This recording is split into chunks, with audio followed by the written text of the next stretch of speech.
The silence at the table. It was a quiet Friday evening, the kind that usually slips by unnoticed.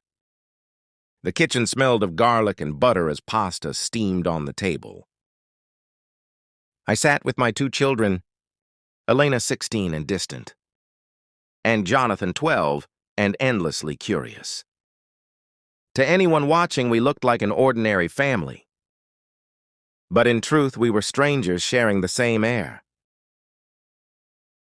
Elena's eyes stayed fixed on her phone, her fingers scrolling without pause. Jonathan pushed his food around, asking random questions I barely heard. My mind was somewhere else, Bill's. Deadlines and the constant exhaustion that never seemed to leave.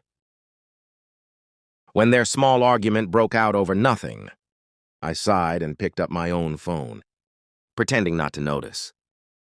That was the moment it struck me. We weren't connecting anymore. We were three people under one roof, each trapped in our own loneliness. Later that night, after the kids went to bed, I sat alone at the table, the hum of the refrigerator. And the ticking clock became my only company. I was tired not just of the day, but of the emptiness that had taken over my life. Divorce had left more scars than I cared to admit. I missed being seen, being understood. I missed love. Then my phone buzzed. A familiar name appeared, David. Someone I hadn't spoken to in months. My heart skipped. I hesitated. Then answered. His voice was soft. Familiar, full of the warmth I'd been craving. We talked for hours about nothing. About everything when I finally hung up. Guilt and comfort fought inside me. I didn't know it then, but that single call was the beginning of a storm that would change everything.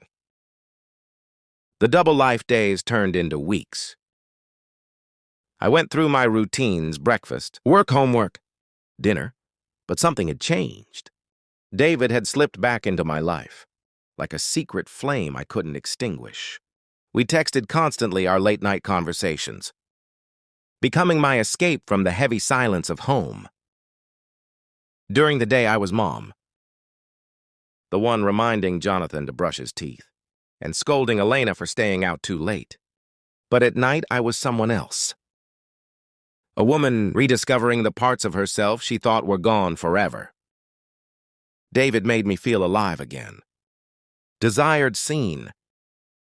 It felt dangerous, but I kept telling myself I deserved a little happiness.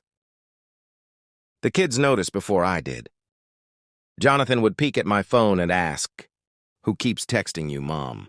I'd laugh it off, pretending it was work. Elena, sharper and older, said nothing, but her silence said everything. One evening, David asked to meet. I told myself it was harmless. Just coffee, just two friends catching up. I left the kids with pizza, money, and promises I'd be home soon. But when I saw him, my resolve vanished. For the first time in years, someone looked at me like I mattered. When I came home late, the house was still. The air felt thick, accusing. The guilt that had been whispering now screamed inside me. I told myself it was only a small mistake, a secret no one needed to know. But secrets have a way of growing, and mine was about to take everything I loved down with it. The secret that shattered us. PP. It all began to crumble on another Friday night. I'd promised the kids a no-phone dinner. Just us, no screens.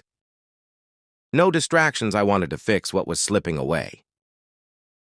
But when David's call came through, I told myself it would only take a few minutes. I stepped outside. Those few minutes became hours, P. When I returned, the food was cold. The lights were dim. Elena sat waiting at the table, arms crossed, her eyes filled with something between anger and disappointment. "P, you forgot," she said flatly. Jonathan's small voice trembled. Were you with someone, Mom Pete? The room spun, my throat went dry. I couldn't speak the next morning. Elena confronted me outright. You think we don't know, you're just like Dad. She spat, her voice shaking. Jonathan's eyes filled with tears. In that moment, I saw what my choices had done. The trust broken, the love lost. Elena avoided me completely. Jonathan barely looked at me. The laughter that once filled our home was gone, replaced by the sound of guilt and regret. And yet in my weakest moments, I still couldn't let go of David, because he reminded me of what I used to be before life drained me.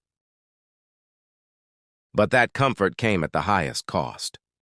I didn't just lose my family's trust. I lost the version of myself I once believed was unbreakable. Some secrets don't just stay hidden. They echo through every room you love, until there's nothing left but silence.